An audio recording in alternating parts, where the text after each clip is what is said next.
Fikar Hajar, pengamat hukum pidana dari Universitas Trisakti, dan juga Martin Lukas Simanjuntak, kuasa hukum, salah satu anggota kuasa hukum dari keluarga almarhum Joshua. Bang Martin, bertemu lagi. Selamat pagi. Bang Fikar, selamat pagi. Salam sehat untuk kita semua. Selamat pagi, Mas Bayu. Selamat pagi, Mas Bayu. Fikar. Iya. Pagi juga, Martin. Ya. Oke, Bang Fikar, bagi kita publik kan kepingin sebetulnya tetap dalam sidang ini atau peradilan ini mengetahui apa sih sebenarnya yang terjadi. Itu saya bilang rasa penasaran kita lah ya, berkaitan dengan kemudian kasus pembunuhannya, tapi apa yang kemudian sebenarnya terjadi kita ingin ketahui. Sidang hari ini dengan 12 orang saksi dari sebutlah ajudan, asisten rumah tangga dari keluarga FS dan PC ini, akankah bisa kita jadikan salah satu pemuas dahaga penasaran kita berkaitan apa sih sebenarnya yang terjadi sampai kemudian almarhum Joshua itu harus dibunuh begitu. Bang Fikar, menurut Anda hari ini? Ya, kalau melihat posisi para saksi, ya itu orang-orang yang berada di sekitar tempat terjadinya perkara, ya, tempat terjadinya penembakan dan sebagainya.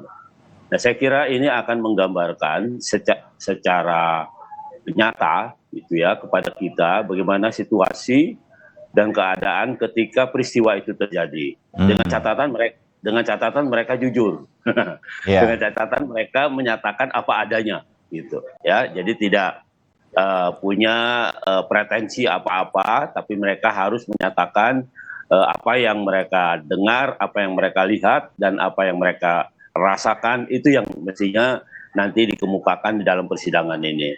Dan itu juga akan membantu pengadilan ini dalam proses mencari kebenaran, gitu ya, kebenaran material.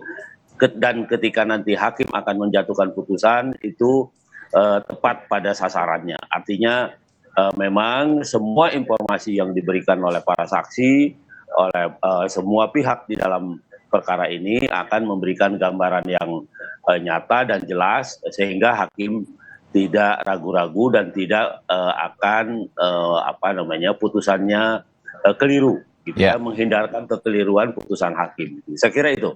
Iya, itu memang menjadi salah satu harapan kita. Tapi Bung Martin, kita udah bicara tadi di Sapa Indonesia Pagi. Anda agak ragu ya bahwa orang-orang yang selama ini berada di sekitar dan masih bekerja untuk keluarga FS dan Ibu PC ini akan berkata jujur.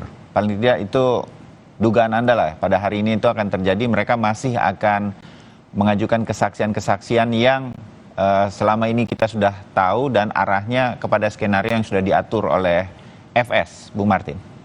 Ya, yang pertama ada dua hal ya, Mas Bayu.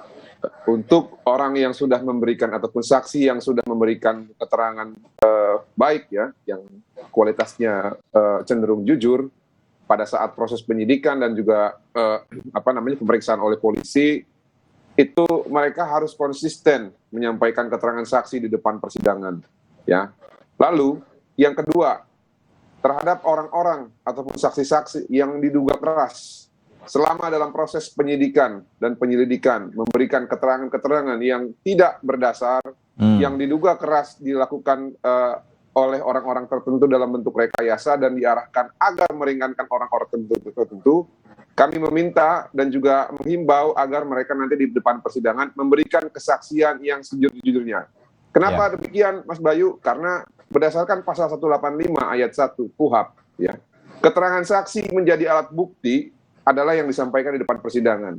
Jadi kesempatan bagi orang yang sudah jujur untuk lebih jujur lagi pada saat di depan persidangan, dan kesempatan untuk orang yang belum jujur untuk berkata-kata jujur di depan persidangan. Karena mereka harus ingat, nanti mereka disumpah. Ketika mereka memberikan keterangan dan memang keterangan itu tidak benar, ada konsekuensi hukumnya. Kita lari ke pasal 242, itu 9 tahun kalau merugikan hak hukum terdakwa. Dalam hal ini kan sekarang yang diperiksa adalah saksi-saksi untuk pemeriksaan terdakwa Eliezer. Saya melihat Eliezer ini mau dijadikan kambing hitam. Nah, rangkaian untuk mengkambing hitamkan Eliezer haruslah didukung dengan alat-alat bukti. Salah satu alat bukti ini adalah keterangan saksi. Ya, apalagi di situ ada ajudan juga, ya, saksi-saksi yang 12 ini ada juga ajudan dari Kesatuan Brimob, ya, yang satu korps sama Eliezer. Sekarang mereka punya pilihan. Apakah mereka setia terhadap hati nurani yang pertama dan setia kepada Tuhannya? Lalu yang kedua, apakah mereka setia kepada sesama korps? Atau yang ketiga, mereka setia terhadap terduga pelaku pembunuhan berencana? Ya. Ini ada pilihan oleh mereka. Demikian Mas Bayu. Ya, oke. Bang Fikar, Ya, dari kami sempat berbincang tadi dengan kuasa hukum Eliezer, Roni Talapesi, yang mengatakan ada 4 kira-kira saksi yang akan hadir hari ini tuh sempat melakukan perubahan BAP sampai 3 kali, nggak cuma 1 kali begitu. Nah, kan kita meyakini jaksa penuntut umum Bang Fikar dan juga majelis hakim mengetahui juga track record ini, perubahan-perubahan BAP oleh para saksi. Nah, ini akan menjadi kepada para saksi yang sempat melakukan perubahan BAP sampai beberapa kali ini jaksa penuntut umum dan majelis hakim nanti bisa nggak kita bilang atau bisa nggak kita duga nanti akan mendapatkan perhatian pertanyaan-pertanyaan yang lebih tajam, yang lebih menelisik sehingga dengan demikian akan terungkap hal-hal yang sebetulnya kalau ya ada yang disembunyikan dan lain-lain dari para saksi. Menurut Anda, Bang Fikar? ya, nomor 1, hakim pasti akan memastikan bahwa keterangan para saksi ini haruslah jujur dalam pengertian memberikan keterangan saksi apa yang dilihat, apa yang didengar, dan apa yang dirasakannya sendiri. Ya. Dan karena itu tidak jarang kemudian hakim juga mengingatkan bahwa kalau saksi itu tidak berkata jujur, itu ada aturannya sendiri, ada ketentuannya sendiri bahwa dia akan diancam oleh hukuman, seperti yang dikemukakan oleh Martin tadi. Ya. Bisa saja ini diingatkan kembali oleh majelis hakim kepada para saksi hari ini ya, Bang Fikar ya? Biasanya seperti itu. Jadi hakim sebelum memeriksa saksi itu biasanya mengingatkan pasal itu, bahwa para saksi itu dilarang memberikan keterangan yang tidak benar. Karena ancamannya tinggi, lumayan. Bisa langsung, hakim itu bisa langsung memerintahkan para saksi itu untuk ditahan kepada jaksa. Ya, kalau memang ada keterangan yang tidak dianggap tidak benar. Umpamanya dari 3 saksi, 2 menyatakan A, 1 tetap B umpamanya. Walaupun sudah diingatkan berkali-kali, nah biasanya hakim akan bertindak di situ. Ya, artinya ini saksi ini sementara diperintahkan kepada jaksa untuk ditahan gitu, karena ada indikasi dia berbohong, karena 2 saksi lain dalam melihat fakta yang sama itu sama, sementara yang 1 lain umpamanya. Bisa seperti itu ya. Jadi itu sepenuhnya menjadi kewenangan majelis hakim. Oke, menarik untuk menunggu apa yang kemudian nanti terjadi. Kami akan break dulu untuk kemudian kembali lagi atau menyambung perbincangan kita pagi ini. Tetap bersama kami.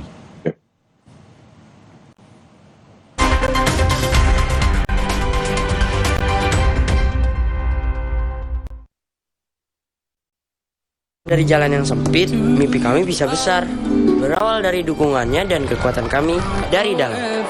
Biskuat Academy dukung anak Indonesia mewujudkan mimpi. Beli Biskuat dan menangkan trip ke stadion internasional. Gapai harmoni Indonesiaku, rangkul aku dalam binekamu. Ku ingin bersatu bersama selamanya. Kita tegar menangkan hari kita dari sakit kepala dengan Bodrek. Pilihan kami di Indonesia. Tegar, bersatulah bangsaku. Bodrek, dukung Indonesia bersatu. Have you not seen my new phone yet? It literally folds in half. I would never switch to Samsung. I love my phone. What? It literally folds in half. You see, I love my phone. I would never switch to Samsung.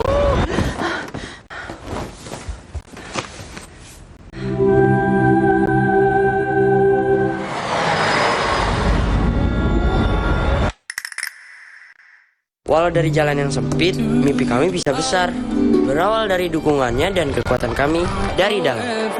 Biskuat Academy dukung anak Indonesia mewujudkan mimpi. Beli Biskuat dan menangkan trip ke stadion internasional. Lezat litut kebaba. Dan badaca randang padang. Siap-siap, inovasi rasa pertama di Indonesia. Penasaran? Tungguin ya. Nggak punya keju, ternyata air dan tepung. Cek labelnya. Pastikan keju di urutan pertama komposisi seperti Kraft Cheddar. Dalam kemasan hemat, cuma 5 ribuan. Kejunya asli, nutrisinya pasti. Walau dari jalan yang sempit, mimpi kami bisa besar. Berawal dari dukungannya dan kekuatan kami dari dalam. Biskuat Academy dukung anak Indonesia mewujudkan mimpi. Beli Biskuat dan menangkan trip ke stadion internasional. Lezat litut kebaba. Dan badaca randang padang. Siap-siap, inovasi rasa pertama di Indonesia. Penasaran? Tungguin ya. Ayah, ada yang seru nih. Oreo ulang tahun ke-110. Yuk tiup semua lilinnya. Cek Instagram Oreo Indonesia dan menangkan hadiahnya. Cobain juga Oreo rasa birthday cake baru. Nggak punya keju, ternyata air dan tepung. Cek labelnya. Pastikan keju di urutan pertama komposisi seperti Kraft Cheddar. Dalam kemasan hemat, cuma 5 ribuan. Kejunya asli, nutrisinya pasti.